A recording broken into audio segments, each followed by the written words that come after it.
Broadcasting live from the Business Radio X studios in Houston, Texas. It's time for Houston Business Radio. Now, here's your host.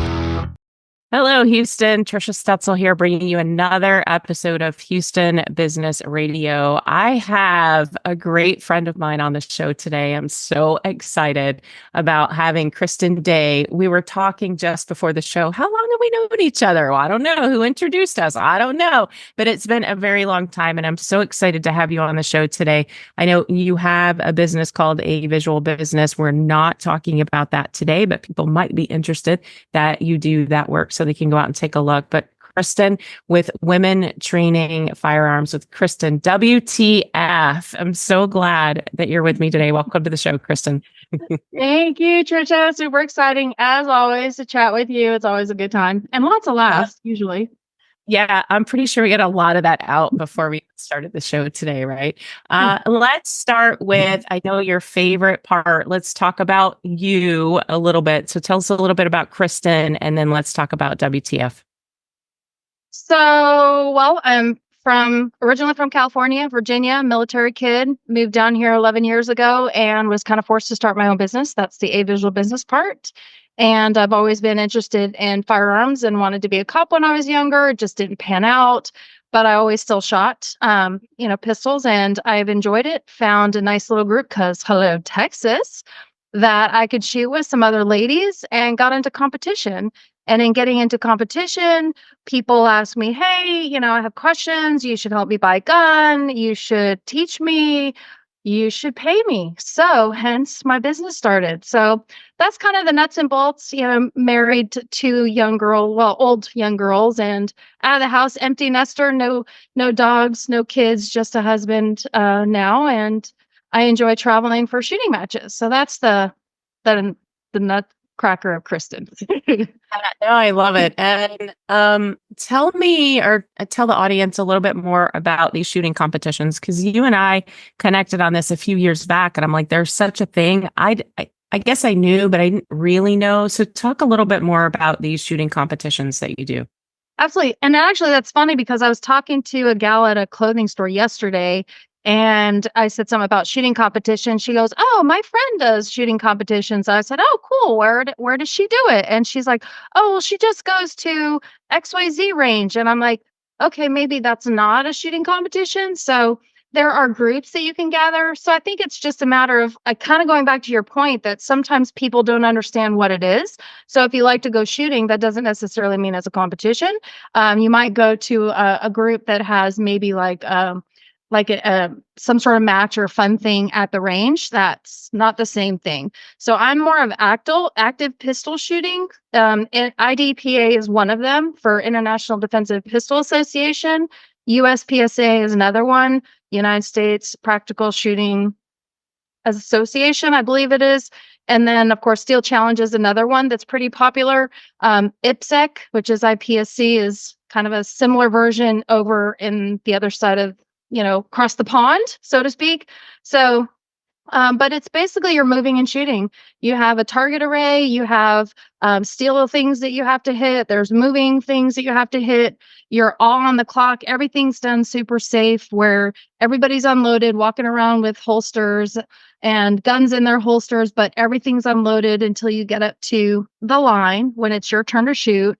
The safety officer, SO, will say, load and make ready. You load and make ready. And then beep, timer goes off. Everything's lost. You forget what you were going to do. Sometimes you don't. Sometimes you do. And you basically run and shoot. But if you drop a mag, you have to decide, am I going to pick it up? Do I load another one? If you shoot extra because maybe you missed a target, everything's on the clock. And this is also why I tell ladies, because I train mostly ladies, that's really important to do something like this, because it's not necessarily like I want to win, which is fun by the way, but it's fun. And it's good preparation for like what happens, because for most people practice at a range where you've got down lane, and then you've got your target that's at the other end. You pick up your gun, you shoot. You're not running up range, you're not running down range, you're not moving side to side, you're not reloading as you shoot. Whereas you think about it at your house, that's like that.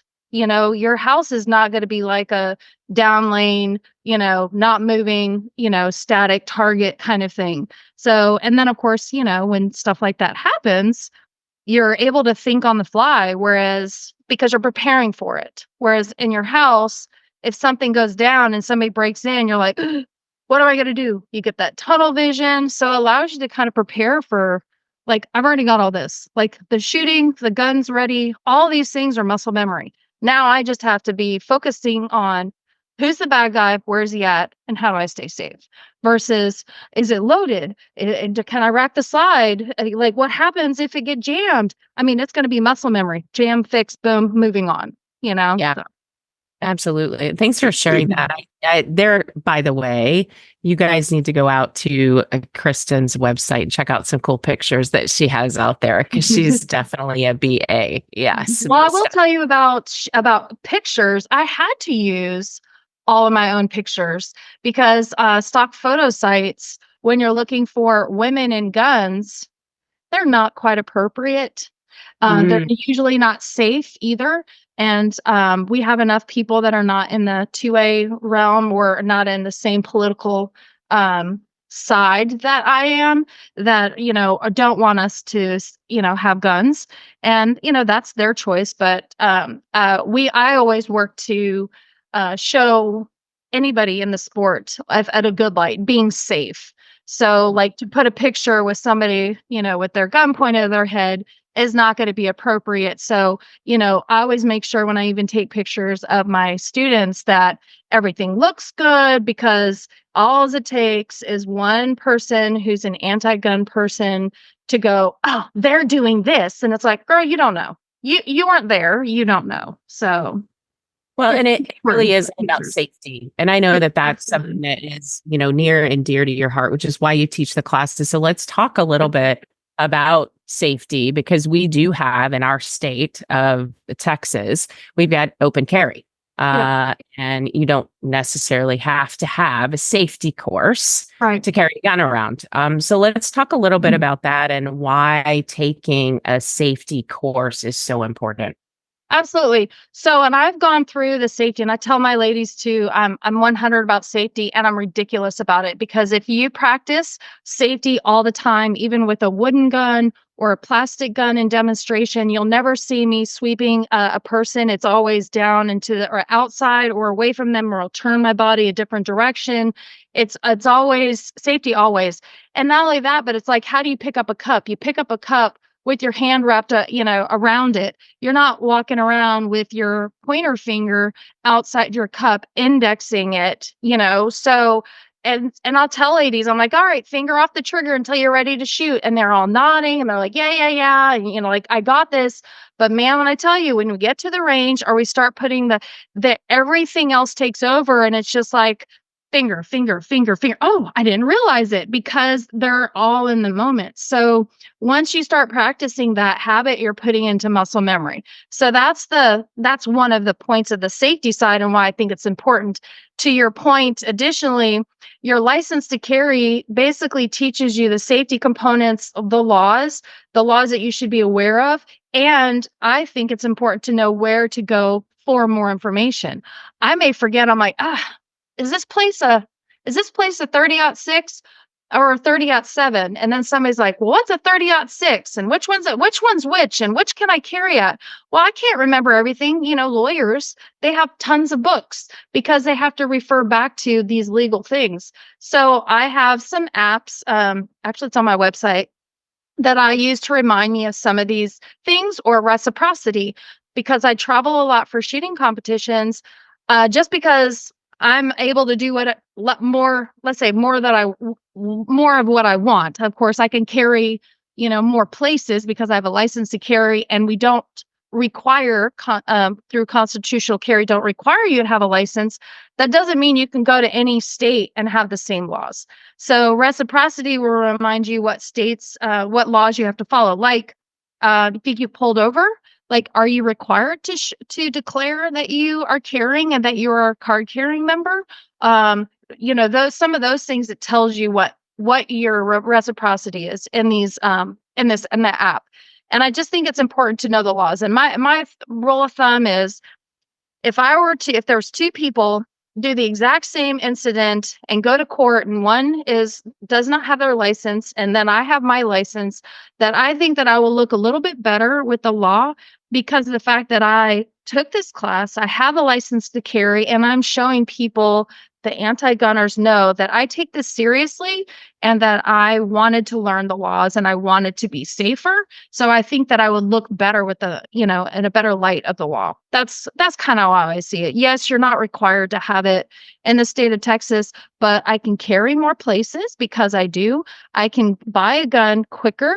And I know that's not a thing for anti-gunners, they're not favorable for, but we already went through the background check. So it's not like I'm not going through the background check. I just already did that. And I went through it extensively and a renewal. So that's kind of my point on that.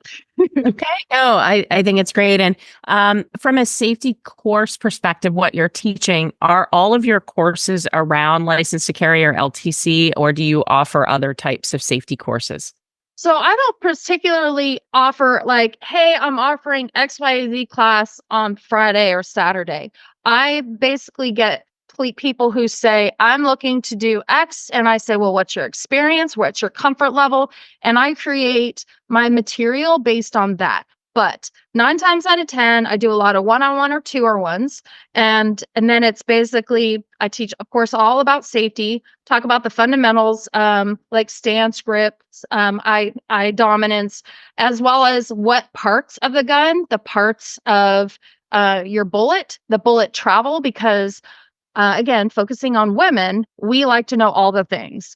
You put a gun down in front of a guy who may be comfortable or semi-comfortable with a gun, he's going to pick it up, bing, bing, bing, bing, he feels good. A woman, you put a gun in front of her, whether she's experienced or let's say less than experienced to no experience, we're going to look at it and go, what happens if I do this? What happens if I do that? Well, what about this thing? What does this thing do? We want to know all the things because women, we do things emotionally. So we know this can kill somebody. So do guys know that too, but we are going to feel that more. We're going to feel it differently. And because we do everything on emotion. So I think that's really important to understand. So my class is catered to the people.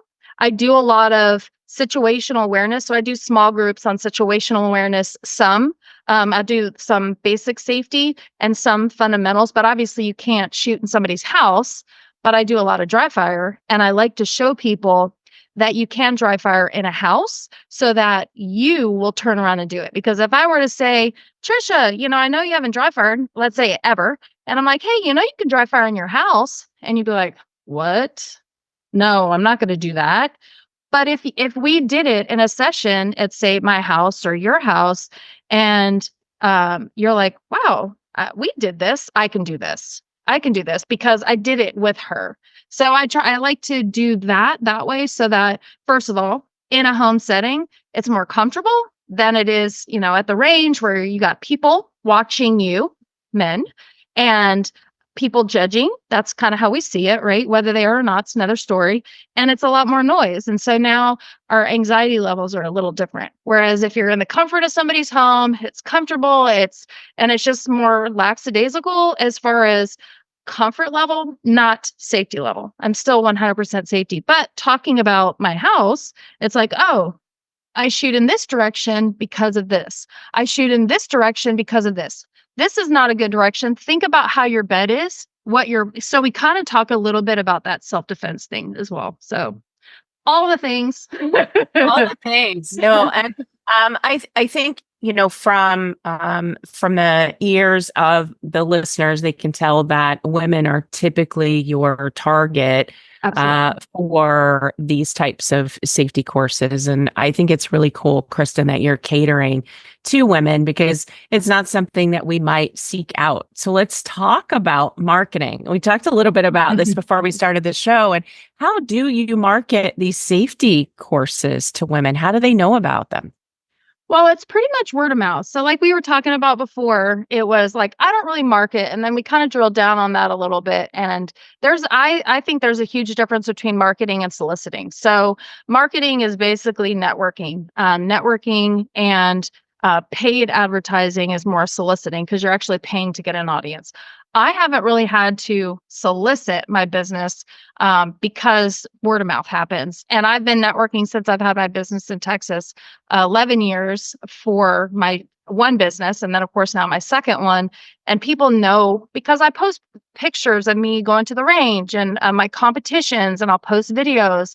And so it just kind of gets around. Actually, even some guys that I shoot with, they refer me to their wives or their friends that are female. Actually, I just got one recently. It was a girl who was being stalked, and she and her husband want to be better prepared. He actually, ironically, was a military vet, Marine Corps, but he wants his wife to learn, all of the things because, of course, it was a long time since he learned how to shoot. And of course, as you know, in the military, 9 times out of 10, you're learning more about rifles. And it's not like we're going to conceal a rifle in our clothing. So it's firearms, handguns. It's going to be what we're going to use more so. So, and that's where my focus is on that. So I have done couples before, but that's usually because a husband and wife want to learn together, or he knows and is coming to maybe comfort her. But I remind him, keep your mouth shut. You're only a good active participant, not a negative one, and not a like, oh yeah, and this and this. No, like if you're here to learn, you're here to learn. And I've taught some men that have taken classes and they learned something. So because you think about it, they don't usually take classes to learn. We take classes to learn.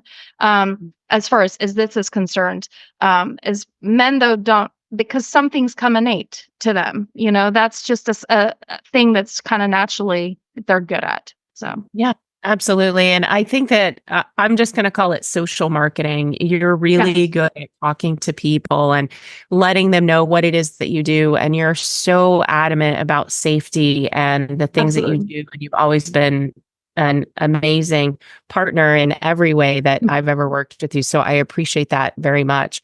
What's the best way for folks to get in touch with you? Let's say if there are a couple of ladies that are listening to the show today and they're like, you know what, I think this would be a really great thing for me to get some other people together and get on Kristen's calendar. How does that work? Awesome. I want to finish one other comment on the other thing is the social networking. It's basically, or social marketing. It's basically networking. It's about being top of mind and having communications. And how is somebody going to know what you offer if you never bring it up? Again, like the clothing lady yesterday, we were just casually talking about clothes. And then, of course, because I carry on my person, I was like, oh, well, I need to have something because I shoot competition and I choose to carry. I need to have blah, blah, blah. She goes, oh, and then, of course, it always comes up. So if you, and it's in a non-invasive way or like I'm not trying to sell to you way. It's just kind of like, oh, well, I do this and I like to do this. It's nice when it comes up casually. But so to answer your question, basically WTF, Kristen. So if you were to go on to Google or any of those internet browsers and you type in WTF Kristen, KRISTEN.com, it'll redirect to my church version, which is Women Training Firearms Kristen.com. I also have a Facebook page group, if you search for it. It's private just because we're all women. We want to be frank about how we have conversations, and I just kind of keep it that way for right now. So if you do a search for WTF Kristen in a Facebook group, I'll show up, and as long as you're a lady, I will let you in. And it's more of like a come lurk, learn, and just get to know me better. And if you're interested. Also, my website has my contact information, quite honestly, my phone number, my email address, and you can just reach out and say, hey, I want to learn one-on-one. Me and my bestie and I want to learn. I can do that way. Or if you're like, hey, I want to do more of a situational awareness class, a little bit about firearm safety, and maybe do a class after that.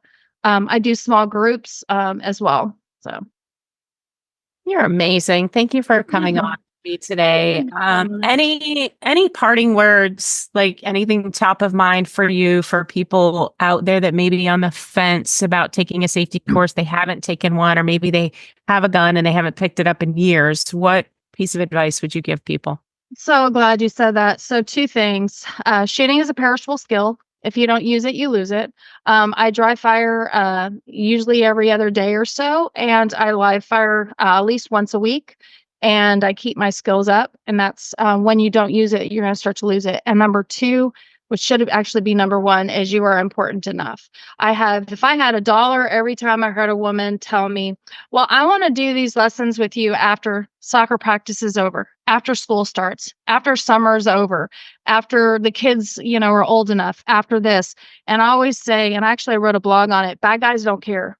You need to get training now so that you are ready when what hits the fan. Because the bad guys, they're not going out to get trained. They're not getting their license to carry. They're not obtaining their guns legally. They're doing everything illegally, and they don't care that you're ready or not. So they're going to take advantage of you not being ready. So you need to make yourself a priority, make your family a priority, and just get it done. I love that. Bam. Yeah, bam. Kristen, thank you so much for being on with me today. I really appreciate you taking the time. I know how passionate you are about this particular topic, and I know that you're amazing at what you do. And I hope that people take your advice and put themselves first and their family first, because that is really what matters here. Absolutely. Thank you so much, Trisha, for having me. I appreciate it. You're very welcome. And that's all the time we have for today's show. Join us next time for another exciting episode of Houston Business Radio. Until then, stay tuned, stay inspired, and keep thriving in the Houston business community.